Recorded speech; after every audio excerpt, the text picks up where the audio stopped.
Welcome to another exciting episode of the Andre the Beast Creighton Show. And I know you're asking, I've seen this beautiful young lady before on one of his episodes.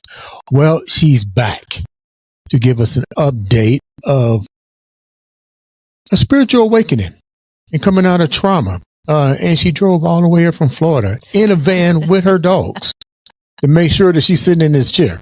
So let's welcome the one, the only, the beautiful Andrielle Mylin to the show. What's up, Andrielle? Hi, thanks. Man, you looking great. Got your shoes on, got your feet done. I was gonna wear my heels, but that's a lot. I see them over there. That's a lot. Especially for this show, you got to be relaxed. Oh, I was like, I want to be comfortable, but I don't get to dress up a lot. I usually am in like workout clothes and bathing suit. So thanks for letting me dress up.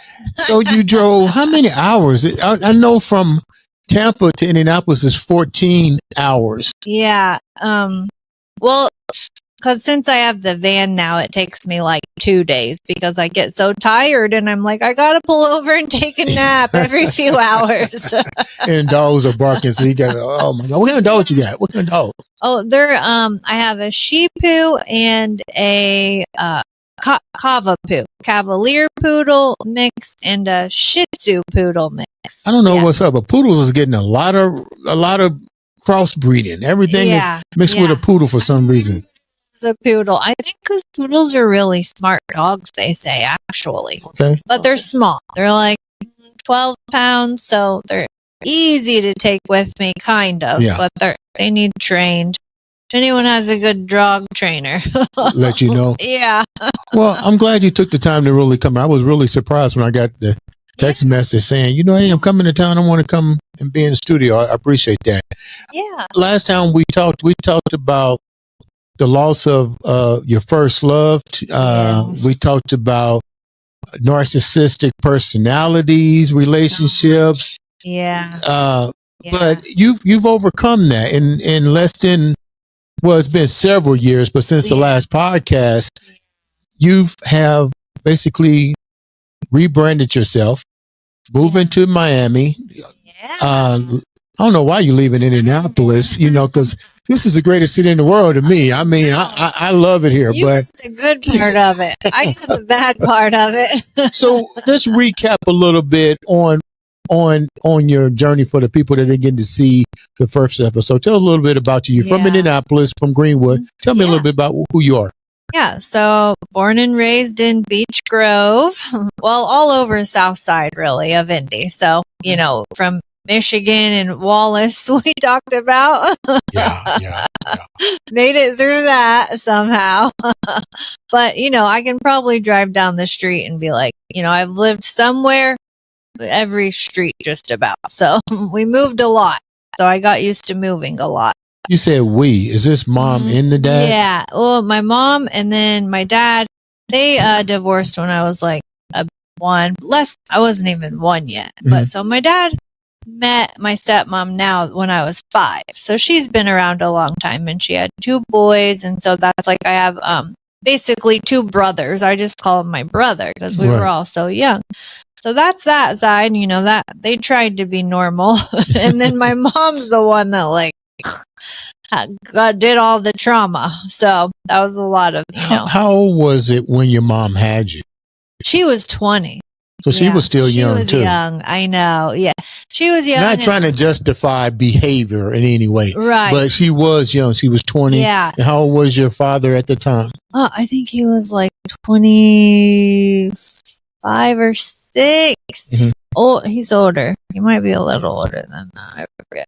So when did you start noticing the dysfunction and then when did it start affecting you?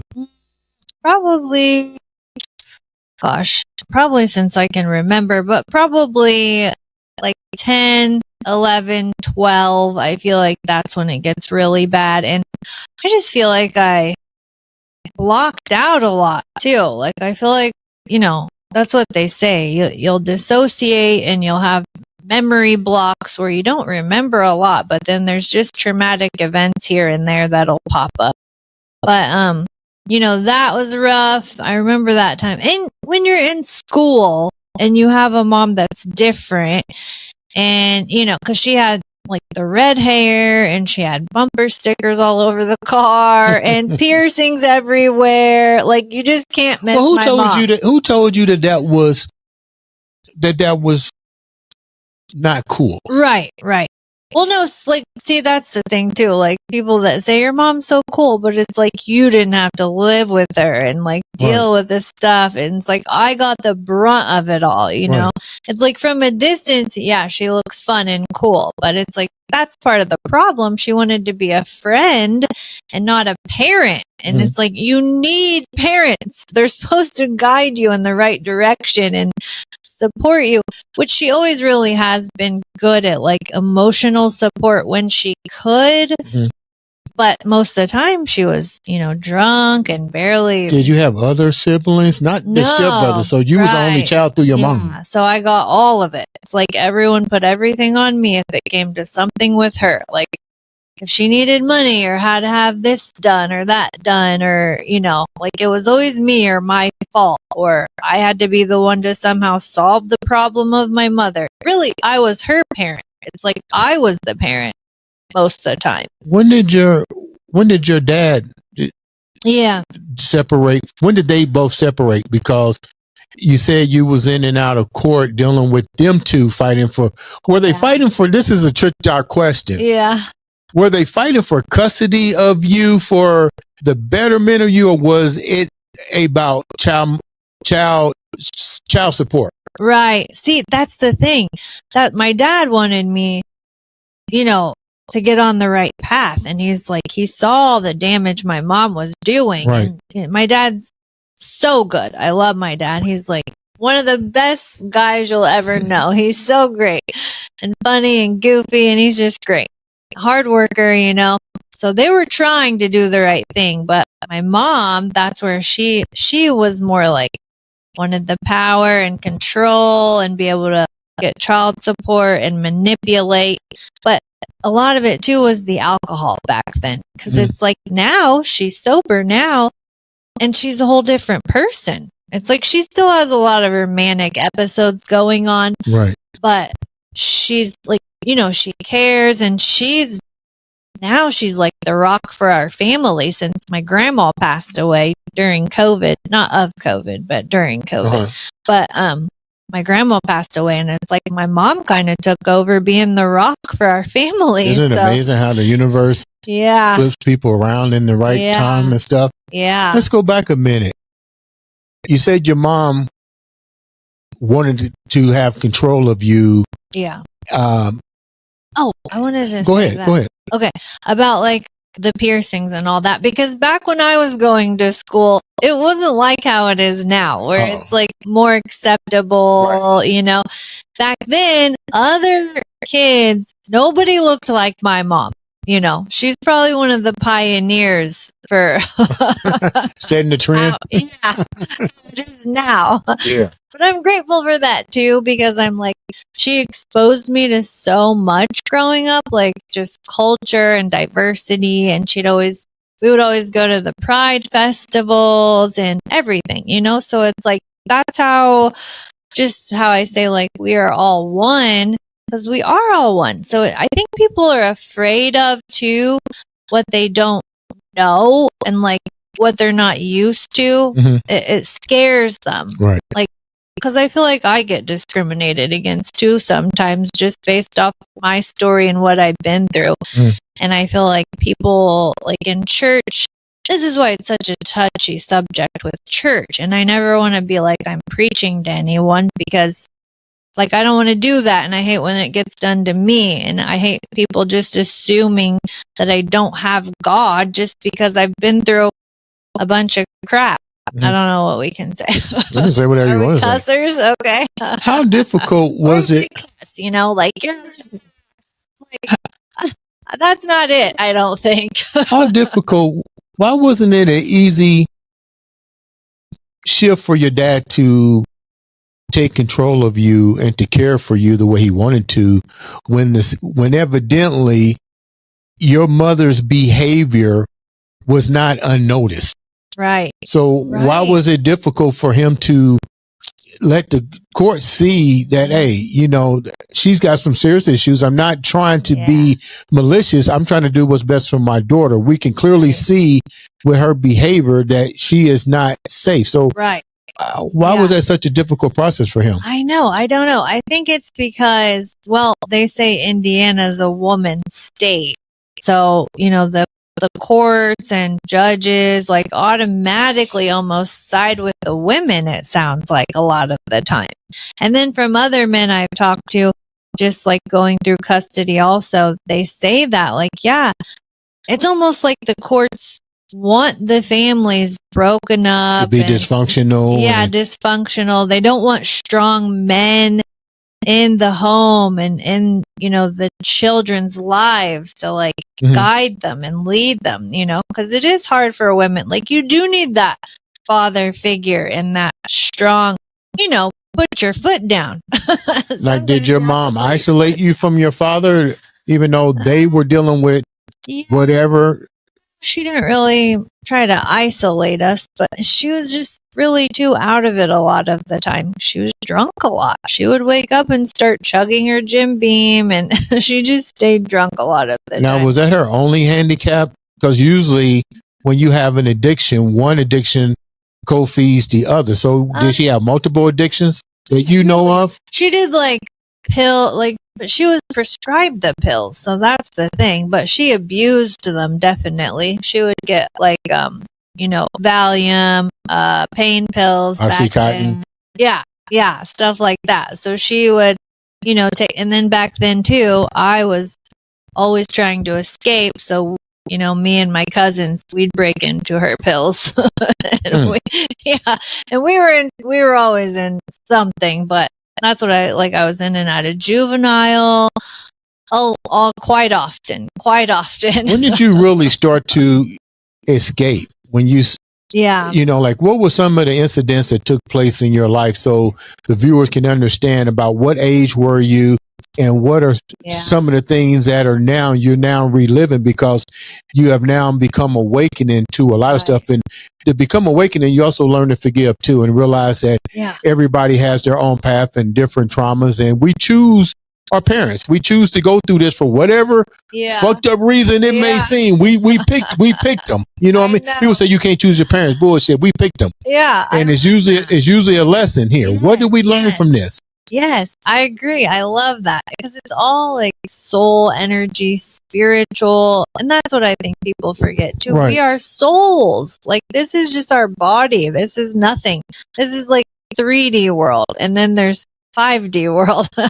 So what are some of the things that you remember so that people can kind of resonate a little bit deeper? Yeah. So, she let me drop out of school at 16. That was one of the big markers and milestones for sure. Why didn't the school principal and the truant officers and come to your mom? I think that I don't even think you can do that now. You can't.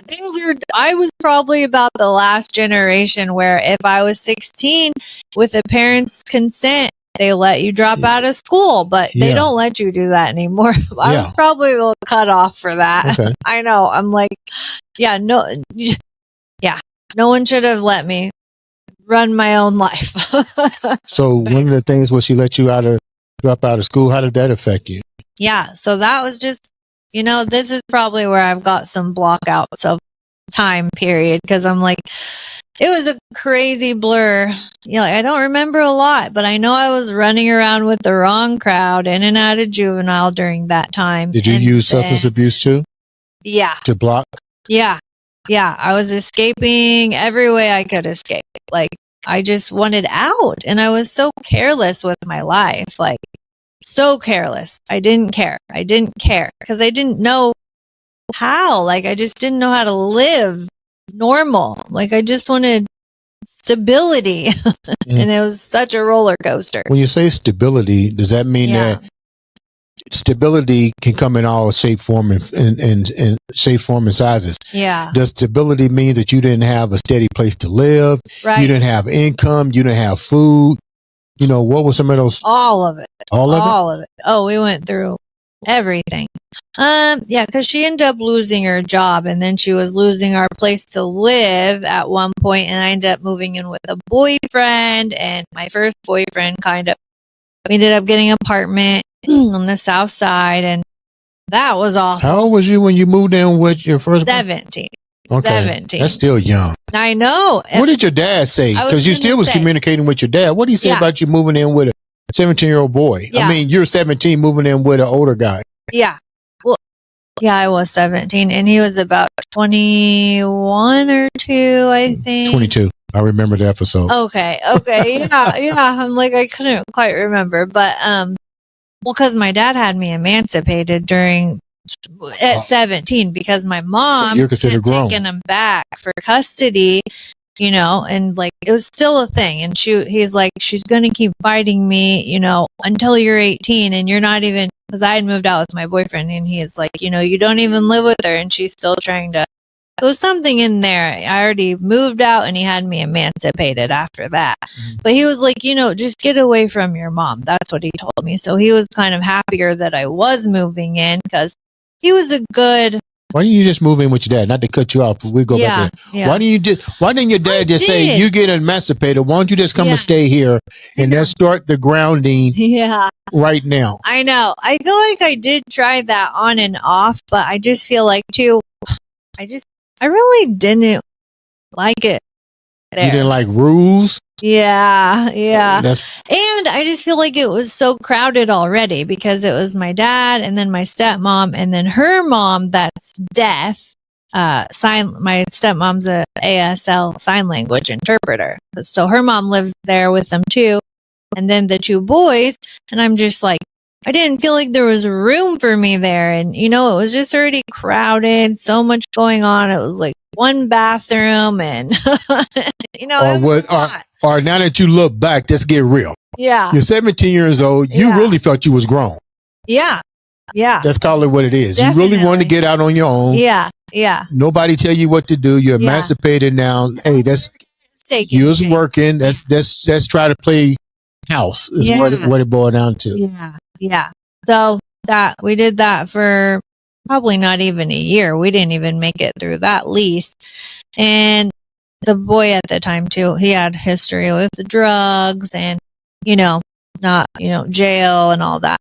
But see, I don't want to judge people, because now he's doing really great and started own business, has a family, and I knew back then he was one that he did care. He just was young too. And we both grew up in we didn't know any better. And it's like, we were just doing the best we could with where limited we were, resources that you had. What we had, and to our knowledge at the time, it's like such a process. who could you rely on? Let's get real. Like you played house at 17. Yeah. You used drugs and whatever to escape the reality that's presented in front of you. Exactly. But who did you really have to depend on? Right. So see, this is the other thing. My aunt, she's really my godmother. Her and my mom were best friends growing up. So they lost touch because they're so different. My aunt and my mom are so different. And now me and my aunt butt heads a lot, because I'm a lot like my mom. Okay, let's pause for a minute. Where did that come from? You're now realizing that you're like your mom? Explain that a little bit. I think so. There's things where I'm realizing, wow, we have a lot of the same, just because she's very kind of flamboyant, really. She's very bubbly too. She has a bubbly personality, and she's just herself, and she's a little bit wild and whatever, but she's her, she just is her. So it's how we talk, our voice, our mannerism. There's just things that are the same, It's just weird how we end up turning into our parents, because she says now she's like my grandma, and they always butted heads back in the day, and it's weird how we end up turning into our parents and parents and parents. So, but who did you really have to turn to? You said my aunt. Your aunt? Yeah. So Well, she tried to help the best she could. She took me in like as her goddaughter. And so she was the one, she would help me. She tried to help me, but it was like all this other stuff was going on. And with my mom, and my mom it was so wild. It was just a roller coaster with her, and no one could get anything under control. It was like all of it was out of control. So, but she did try. But then too, she's part of the trauma because she was married to, I don't know what we can say, but we'll just call him a Chester. What's that? You know, a Chester? No. He was a child molester. Yeah. I didn't know if we could say that. Okay. Right. So I went through that with her growing up too. So like she was helping me a lot, but then she was married to this guy. The guy's a child molester. Yeah. So I went. How did you know he was a child molester? Yeah, because I was the one. Like I was his victim back then. And this was around 11, 12. Like, and that's when it came out. But she ended up staying married to him. So that really put a problem on our relationship, obviously. Mm-hmm. I'm like, I was always with her. She would always. Were you the only one that he did these things to? I think so. And I was hoping so because there was other, like my cousins on that side. They would go over there and they were younger than me, 2, 3, 4 and stuff at the time. And so I'm just like, I really hope no one else had to go through that. When you brought it to her attention. Yeah. This may be sensitive, but when you brought it to her attention. I know this is. Based on your situations, based on your, what's the word I want to use? Yeah. Some people would call it rebellion, rebellion, Yeah. Do you think that was a crippling factor to why she didn't believe you? That he was doing this because you didn't have stability. No, I think she did believe me though, but and she stayed with him? I know. And she just said, I never really understood. And I just asked her within this last year, I asked her about it still because this is crazy too, but he passed away he tripped and broke his neck in the basement. He was drinking and tripped and broke his neck. And she found him like that down in the basement. She called for him to come to bed and he wasn't coming up. And so she had to go down and find him like that. And I'm like, but then after that, she admitted and she came out about that, he really was abusive even to her and everything. And I'm like, well, why did you stay? Like, why'd you stay? And she just said, she too wasn't healed and like thought she needed a man. And, like, I just don't know. Crazy shit. I know. It's just wild. Like, and it's like energy and karma and all the things, it all comes back around. It's just crazy. But then too, though, because he has a daughter that was my age, and we like had so much fun, and she's like a sister, and we're still close. Like, I still talk with her. And does she know what her dad allegedly did? Because I can't say he did it. Right. But allegedly. Yeah. So what did she say? Yeah, she knows about it. I don't know. She didn't really say a lot, but every now and then I'll see where she'll share pictures of him, like on birthdays and stuff, Facebook stuff like that. Because we were very close, her and I. And I'm just like, she loved her dad, so she had a whole different experience than I did. Yeah, it was different, but it was like, I don't know. That was her. And, I had a different experience. So how was your mom able to function, to keep a job, to keep custody of you for almost 17 years and fly under the radar? Let's call it what it is. Yeah. And I know where you grew up. You're not flying under the radar in Southport and Greenwood unless you're black in that town during that time. You know what I mean? Yeah. So everything that's in the Greenwood, Southport area, if you're Caucasian, pretty much everybody knows your business. Right. She actually had she got lucky, I guess, because she had like a computer job. She did surveys, like phone surveys, but she actually made good money doing that. And she just did these phone surveys. I forget what the whole situation was. It was some college study and they had some kind of government grant, but she didn't make good money through that. And then they like pulled the grant or something and she did lose that job. And that began her stint of getting on, government assistance, like government support, Medicare or Kate or whichever one it is, and she was still drinking. And then she ended up living just with families because we lost our place to live. That's where we come to that, where we lose our place to live. And so I moved in with the boyfriend and she started staying on, my aunt's couches and basements and wherever she could float to until she could get her disability and all that, a disability from the government help.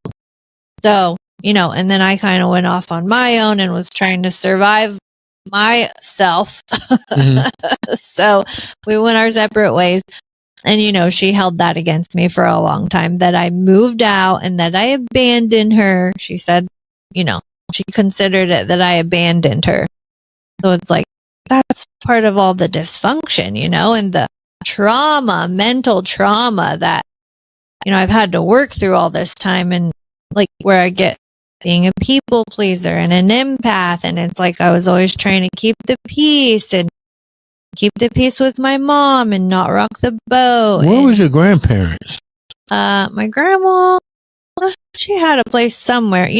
We did live with her at the time when I dropped out of school. We were living with my grandma. We all lived together. I mean, was it dysfunction there? Because they say it was, but the grandkids and my grandma, we had a good experience with grandma. Like, we loved grandma, but mom, like my aunts and my mom's, like, no, she wasn't like how with you guys she was with us. And she was like, they said, my grandma was something too back then. And she would like pull all the dishes out and just throw fits, and nothing was ever clean enough. And she was always yelling at them. And they refer to the movie Mommy Dearest, if you've seen that. Yeah, that's what they call my grandma. And I'm like, that's so weird because all us grandkids got a different experience. She wasn't like that by the time we came along. Right. She was clean and she was always cleaning and she loved things clean, but she wasn't like mean and, But I mean, they had to have some type of communication to allow her to come back home and to be with you. So either they knew she had some issues and it's like, she's our daughter, this is our granddaughter, we're going to take them in. What do you think? Did they just turn the blind eye to what they were seeing? My grandma? Mm-hmm. Just people in general. No, I don't even know. I feel like that's the thing too. We kept such a small, tight circle that's part of, like, I've been realizing this lately, is we were all in our own little bubble. And like, I was afraid to even go outside of our little bubble. I was so shy. I didn't want to talk to people. Mm-hmm. Like, I had nothing to talk to people about because my life was so different. Like, kids my age were just normal, going to school, getting their first cars, going to prom, being cheerleader, things I always wanted to do, but I will never get that chance, obviously. I can't go back now. But it's like, I really wanted those experiences where I was like the cheerleader and the prom queen and all that stuff. Were you smart in school?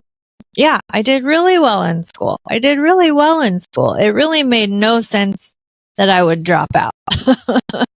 Did you tell your mom you didn't want to drop out? No, I wanted to at the time, but I think I was just in so much pain. And I'm like, I can't, my life is so different. I can't relate to anyone in school. I just felt such an outsider. I felt, even though I really did get along with everyone in school and I didn't really stick to one group, it was like, I had like a couple of very close friends. And then, I could mix around easy, but I went to a really small high school also. I don't even know if they're still around. I think they were closed down. But it was called Key Learning Community, and it was like a magnet program, and they were downtown off White River Parkway. Yeah. Yeah. So there was only like 900 kids from kindergarten to 12th grade. So it was called a magnet program. I'm still not really sure what that means. But it was like maybe gifted. Dysfunctional No. kids are going through trauma. It was different too. It was like they didn't have sports because they didn't believe in competition there. It was so it's different. almost like what they call the charter schools today. Oh, maybe that's something like that. Where the kids need a little bit of a different structure. Yeah, it was structured normal school differently. systems. Yeah, it was very different. And the way they graded was different. Yeah, and they had like these little pods, they called them, and they just did things different. But it was neat though. And it was like, I liked it. I did like having a smaller, more intimate setting. And I was just so almost, I feel like I want to say sheltered kind of, or kept in a bubble or something. But I wasn't like, didn't grow up out in the world the way the rest of the world grew up. Were there ever moments of, I hear this a lot with individuals, were there ever moments of suicide for yourself? That's what I think too, where I just feel like I was so careless with my life. I was in a lot of situations. That sounds like what you was trying to do, self-destruct. Yeah. Like there's so many moments where I feel like God stepped in and saved me. Like poof, like I could have been gone, but in a miracle, he saved me. Like I wasn't what was an gone. example? Okay. You got so many, I know. Yeah. It's like so crazy. Oh, okay. Here's one. One time, I think it was Benadryl or something, but I took sleeping pills. I think I took like 20 sleeping pills when I was like 12. What? Only 12. Yeah, because like my mom was letting me take 1 or 2 to help me sleep for school, for bed, And I was like, maybe I'll just take 20. But I think I was thinking I wouldn't wake up for school and then I wouldn't have to go to school. And then the next day, like I told my mom, I woke up fine. Everything was fine. And my mom's like, I told her what I did. And she's like, you would not be alive if you did that. And I'm like, I did. Like, I really did. I counted it out. Like I did because I didn't want to wake up. I was thinking I would have been late for school. I don't think I was trying to like not wake up again. That's kind of odd to take 20 sleeping pills. Yeah. And not wake up, I know. It's like, that's one of the miracle. What was another one? There's one I remember where we were all on the east side because my dad's the one that lived on the east side. Mm-hmm. So, I was hanging out with a bunch of friends and, one of our friends was old enough to drive. So I think he was 16, maybe we were like 13-ish or 14-ish, but he had a car. So we all hung out with him, and so they're all in the back. It was like a hatchback and they're all in the back trunkish area. And I was like trying to hop in and I was running to like jump in because he had started taking off. Well, somehow he's flying and all I remember is I'm hanging onto the bumper basically and my feet are flying behind me and I'm just being almost drugged by this car basically, and my ankles are like scraping on the pavement up and down, and my friends are like, oh my god, stop, like yelling at him to stop because I'm flying off the back and it's like he's going too fast. I couldn't let go, and then it was almost like a flash that somehow I ended up inside the trunk, like the hatchback trunk thing, And it's like, it happened that fast. I was like, I don't know still how I ended up in the car. It was like a flash. I don't know if he stopped really fast and somehow I flew. It was crazy. It was just one of those moments like I will never forget. And I don't know how I made it out of that. What kind of really unharmed? Yeah. What kind of aspirations did you have for yourself? See, this is the funny thing too, because somehow my mom said too, she said since I was born, she always knew like I was different and I was gonna make it out. Like she just knew that and she just knew it. And she said ever since I was born, she was I had like a glow. She was like, you weren't like other babies. You were glowing when you came out. And she has always told me that. And she wanted more for my life too. She really did. Like as much destruction as she caused, like emotionally and spiritually, it's like she knew like I was gonna get out.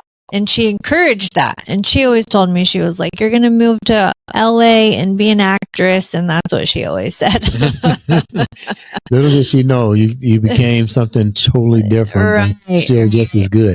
Thanks. Better probably, because like they say Hollywood is so corrupt. When did your life, before we wrap up, when did your life really start to change?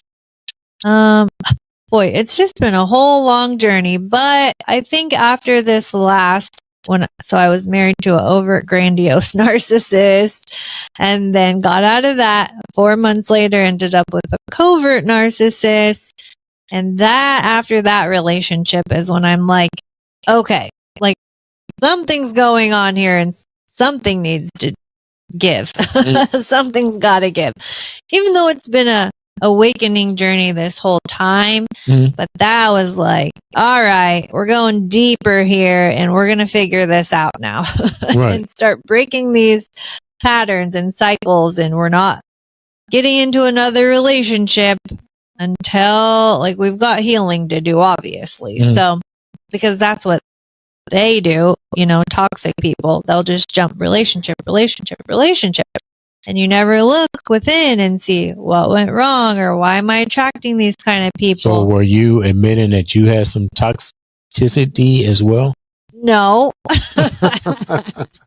No, because what I'll say about it is, for me, it's like you just said it. You said you kept attracting these people. It's because I didn't have boundaries. Okay. That's what I talk about too. I'm like, people that end up with narcissists, if you're on the other side and if you're the victim of a narcissist, it's because you didn't have boundaries, because that's what they do. They want power and control, because I was the one doing everything for them. And that's how you end up doing. What kind of boundaries did you set up, and what boundaries did you not set up?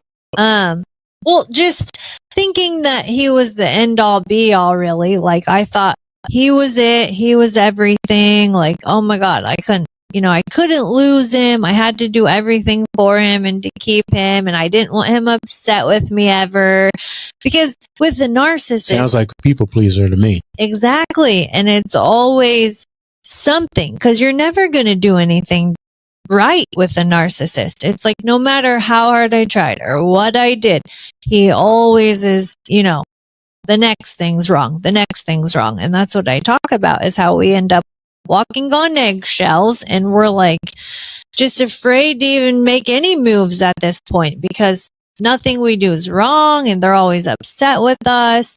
And that's part of where, like, now I try to help people with looking within, doing the inner work, like, realizing your self-worth. Like, there's millions of people out there. If this person is not going to love you and respect you and treat you right, and you feel like you're walking on eggshells and you can never make them happy, like, that is not a healthy relationship. Yeah. That's what I always say. My big thing is, like, get out and go no contact and start there. And then I have like my course now, Breaking the Trauma Bond, and I have a cord cutting for people. It's like a cord cutting meditation. That's, cut the energy, cut the cord from that toxic person. When you're saying cut the energy, you're basically saying quit thinking about that person. Quit giving them your energy. You're giving them your thoughts. Just let it go. But it's hard for people to do that, because people want to be connected. Even if it's dysfunction. Toxic. I know. Because that was me too. And it was like, but after the overt grandiose, I thought, I was okay being alone. But then this other person, which was another narcissist, came in to sweep me off my feet. Okay. Did you set up any boundaries yet? With the covert.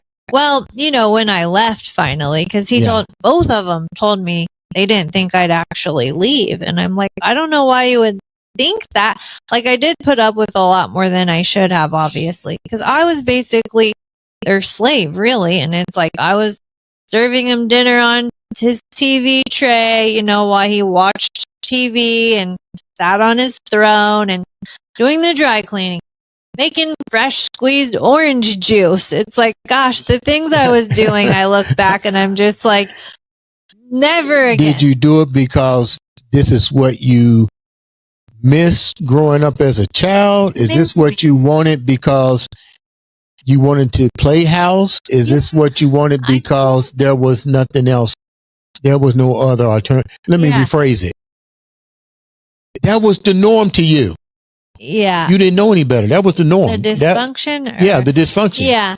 Well, I didn't realize it was dysfunctional, but also I am just a caring, loving person. So I think that's part of how I ended up becoming a nurse, because it's like, you know, my heart, and I have so much empathy, but that's the problem with empaths is we have to learn when to like cut that off, because not everyone has our heart, and a lot of people don't have our heart. Like, it's weird to me because we think when we're empaths, we just think everyone has the hearts that we have and cares how we care. And then it's like, no, there's evil, toxic people out there that will use you up like for everything they can.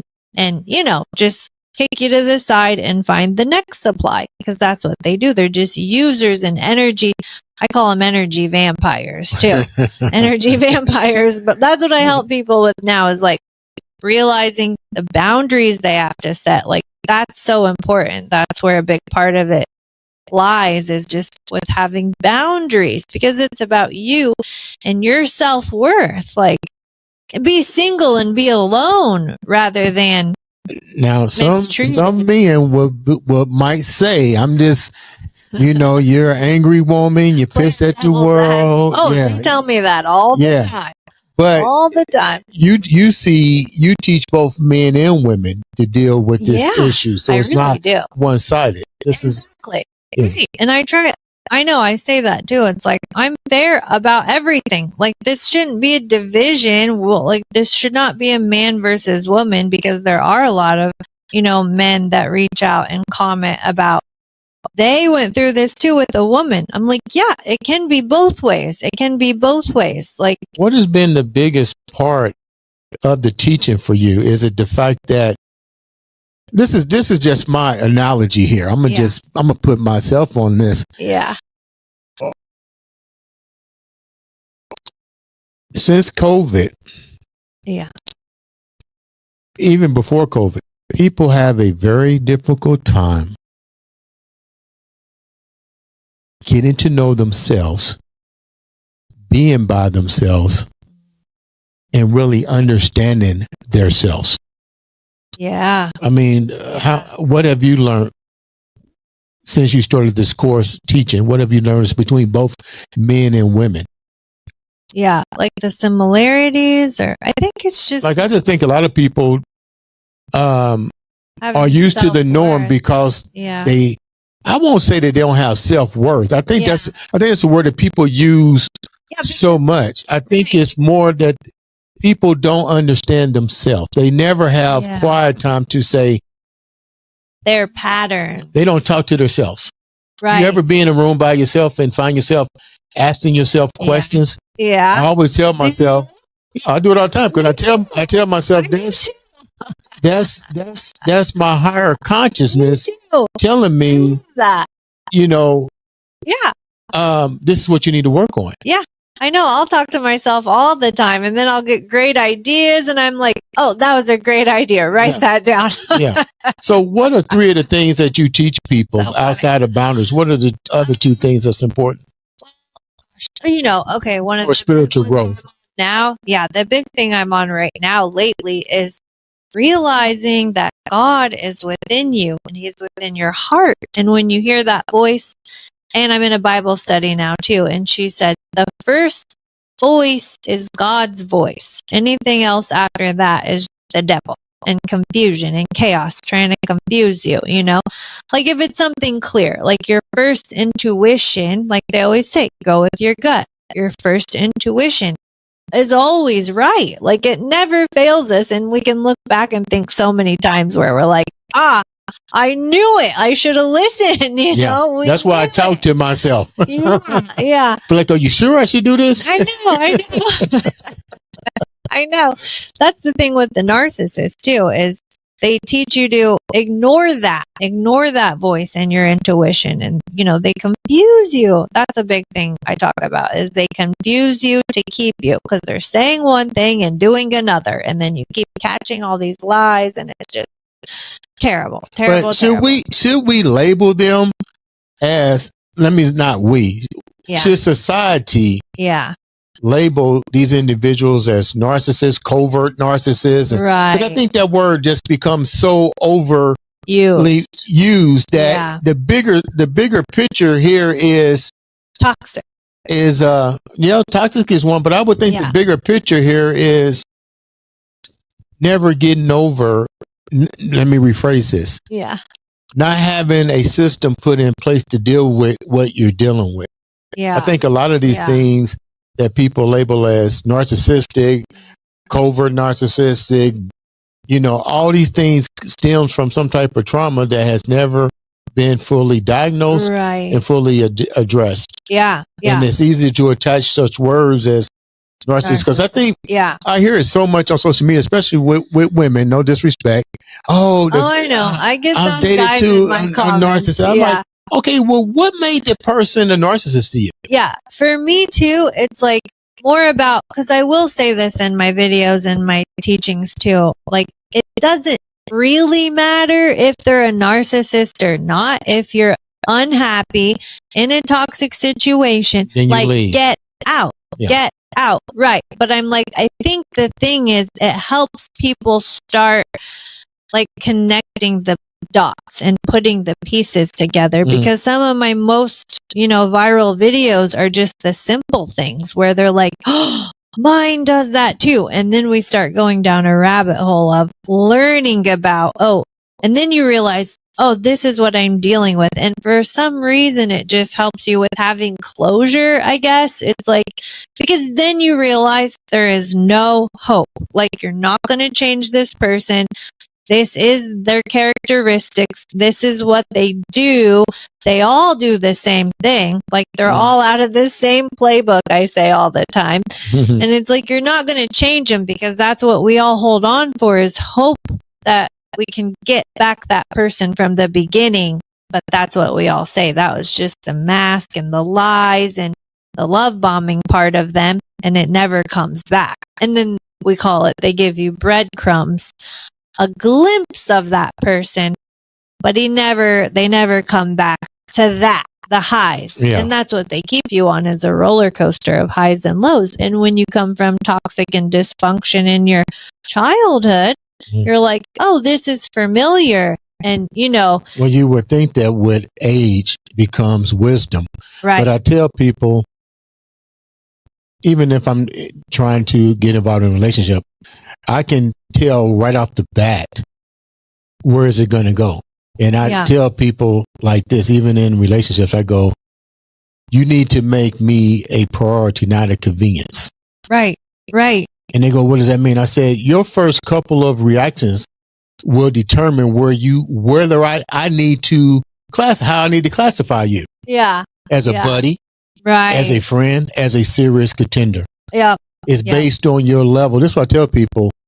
I agree with that This is why I use the word walk away. Well, not walk away, but I'm going to use your word to detach the energy frequency. I tell people like this. You're going to show me who you are.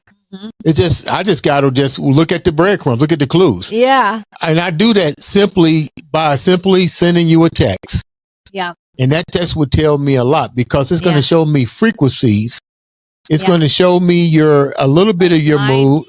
Your mindset. Yeah. And it teaches a different level of communication. Let me tell you what I mean by that. Okay. If me and you are sitting here having a great conversation and we're able to communicate and connect, that's a different way of communication. Yeah. If you can't communicate with me effectively on a text, which is the simplest thing, a 4-year-old can do it. Right. We got some problems. Yeah. We got some problems. Because that's what they say too. They're like, they're on their phone. They saw the message. And people will deny it. I'll be like, I know you saw the text. On their phone. It's like, I know you saw the text. Yeah. So, well, no. I said, okay. Or at least just like a courteous, hey, it's chaotic right now. I'll get back to you. Something like courteous, not just ghost. I know that's the big thing too with the covert. It's like they love ghosting you. That's where the overt and covert is a big difference. The overt will fight you and confront, and the covert runs and hides and ghosts. And it's so funny because that's worse to me. I'd rather fight. I'm not even gonna fight. I'm not gonna give. I'm not even gonna give you that kind of energy. I'm gonna ask you a simple question. Be out. Like if we have to talk, let's talk. And I don't want you can't just do silent treatment. You never get anywhere. I will ask you a simple question. Did you see my text? Right. And I will wait for the response and make sure that I'm not gonna say you're lying. Right.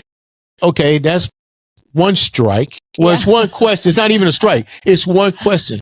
But if it becomes repetitively, then we have a problem because I think to go back to what you said when it comes to, I tell people I shake trees, but this is what I do.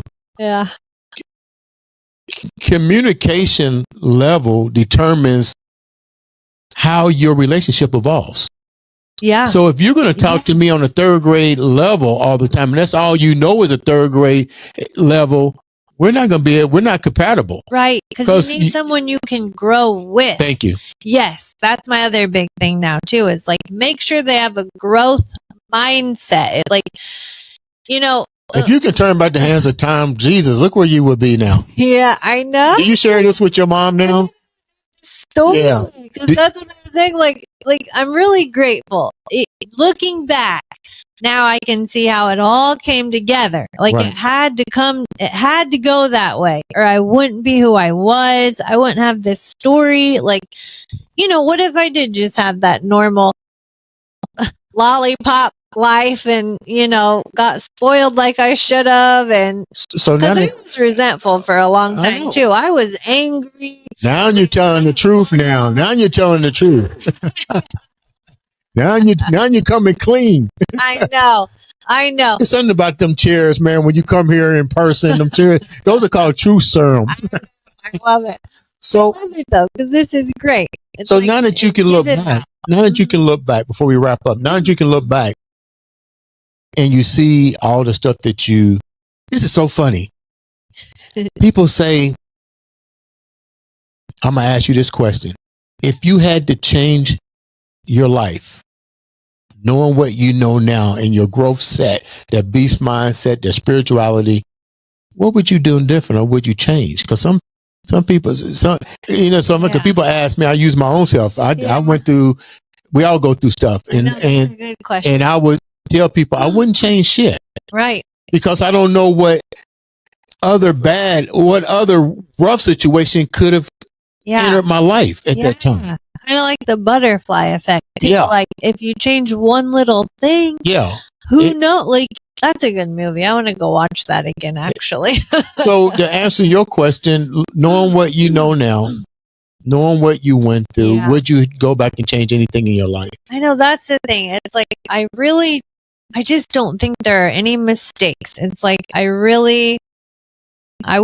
couldn't change anything, because it's like, I would not be this person. Even if one little thing would have changed, I wouldn't be this person. And it's like, I'm so grateful for all of it, because all of it had to happen to make me who I am now and make me a fighter. Like I really had to dig deep and get that fighting spirit, and it's like, you're so different than the first interview.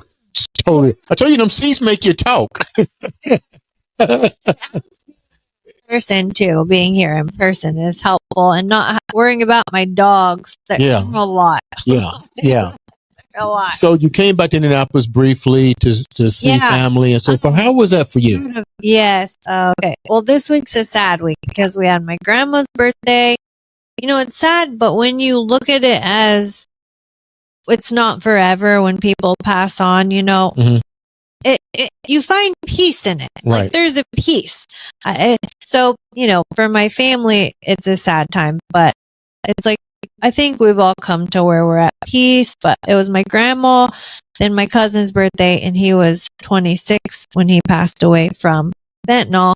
That's a whole nother rabbit hole to go down about the fentanyl crisis. Yeah. And then there was another thing, but okay, so them two, and then my best friend's dad also just passed away. So that funeral Saturday. So that's I'm going to a funeral Saturday too. Wow, it's crazy. It's going to end my week here, a funeral. But well, at least you came home, because you know what, you could have left. Yeah, you could have left Indianapolis and say fuck it. You never look back.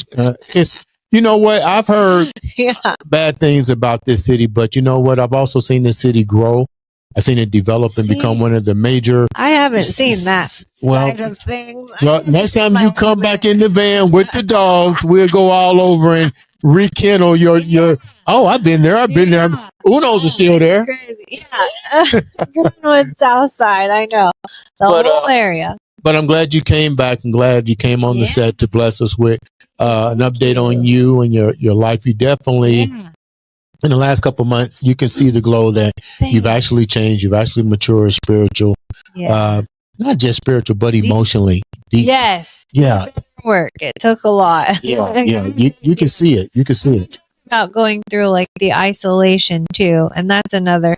I had a video just kind of go a little viral, but I'm like, it's normal if you're in isolation. That's good. Like you should take your time, and you don't always have to be in a relationship or even around a bunch of people all the time. Like just quiet the chaos. What do you think your mission is now? You've grown both emotionally, both spiritually, both as a mature woman. Yeah. What do you think your mission is now? I really feel like it is help people navigate the spiritual awakening and help just, when they're ready, because you can't force anything. I love that. But it's like, just help them navigate through that. And just like, now I've been through it. This is what to expect. This is normal. It's okay. You'll get there. Like, it's just your mindset. It's your mindset, and it's like, if I can make it out of what I went through, then anybody can make it out. I feel like whatever you're going through, like if there was hope for me, there's hope for you. How can the viewers reach out to you and follow your beautiful journey and know more about your courses? Yeah. Okay. So, my handle everywhere is just Live Well with ELLE. And I always say like Elle Woods, if that helps. Legally Blonde. Okay. Live Well with Elle. And that's the same on YouTube, TikTok, Instagram, Facebook. And then I've got like my link in bio where they can go, and I've got my course on there. I have a cord cutting meditation for cutting the energetic cord, because that's the first thing that that helped me start, cutting the toxic cords. And even if it's family, it doesn't have to be like a spouse, even it can be anyone, but just starting there, really start somewhere. Getting those toxic, if they're toxic for you and you've been through this round, merry-go-round enough times, nothing's changing, like they say, nothing changes if nothing changes. Right. So it's like, start somewhere. And then I have a money block removal meditation I also just created, because that's another thing. It's not just like, oh, I'm going to manifest this. It's like, no, when you grow up with trauma, people don't realize they have all these subconscious blocks, because that's what they say. Your subconscious runs, I believe they say 98% of your life. Everything's subconscious. So that's where a lot of the work is too, is reprogramming the subconscious mind. So if Joe Dispenza, he's really good. He's a good one to go follow too. And, I love Dolores Cannon. Yeah. She's amazing. Love her. So, I don't miss too many of her posts when she pops up. I don't know why it just pops up. I'll be like, okay, I gotta listen to her. She's always dead on too. Yeah, I it's gotta like, listen to her. man, I gotta listen to her. Yes, it always hits like. Oh, and Bazaar. I like Bazaar too. I listen to I listen to a lot of his stuff because it's just like so much sense. Yeah, It I just mean, clicks. I think people have a tendency to do two things here in their evolution to spiritual enlightenment. Yeah. Is they mix religion with it, and it's not about that. Right. It's a whole different thing. And I think Dolores, Dolores and it's so funny. We just had Saquon Johnson on, man, and it was like, you start to. I'm getting the download. This is how we're gonna end the show. This is how we're gonna end the show. When you start to awakening your journey, it will have nothing to do with church. It will have nothing to do with that. You will start vibrating and attracting those same people, those same stories, those same vibrational frequencies. Yeah. And it's just like, I love it. Wow. And I think people, this is where I was going with this. I think people have a tendency to overthink the process instead of working the process. Yeah. Because the process. Low state. Yeah. Because I'm like, I had no idea I would even be where I'm at today. Yeah. And I know that's funny. No, too. Somebody told me this when I first started this. I had a lady. She had saw my first couple podcasts, and she was like, "You're a light worker, And I was like, "What are you talking about?" I know. I had, and then I just started. Something just kept having me listen to her, and from that moment on, it just was like everything just started to like click, and I was like, "What the hell's happening here?" Yeah. But anyway, we can go to another podcast on that. So anyway, thank you. Yeah. Thank you so much for coming here. I want you to have a safe trip going back. We're definitely going to do a part 2 on that and stuff. Such a good one. Ladies and gentlemen, make sure you reach out to her. Open your mind, because that's at the end of the day. At the end of the day, let's call it what it is. Yeah. It's about really stop blaming people for your shit and realizing that what you've gone through, you went through for a reason, and you have to take accountability for it, no matter how fucked up it may seem. We all went through something that we keep asking ourselves, why did it happen? Yeah. Instead of asking yourself, why did it happen? Find out what your purpose is. Yeah. And when you find out what that purpose is, then you start opening doors to answer those questions. Did I say it right? It just flows. Did I say it right? It just flowed? Yeah, the flow state. That's what they call it. I love it. Ladies and gentlemen, this has been another, and I do mean another, exciting episode of the Andre the Beast Creighton So good. Show.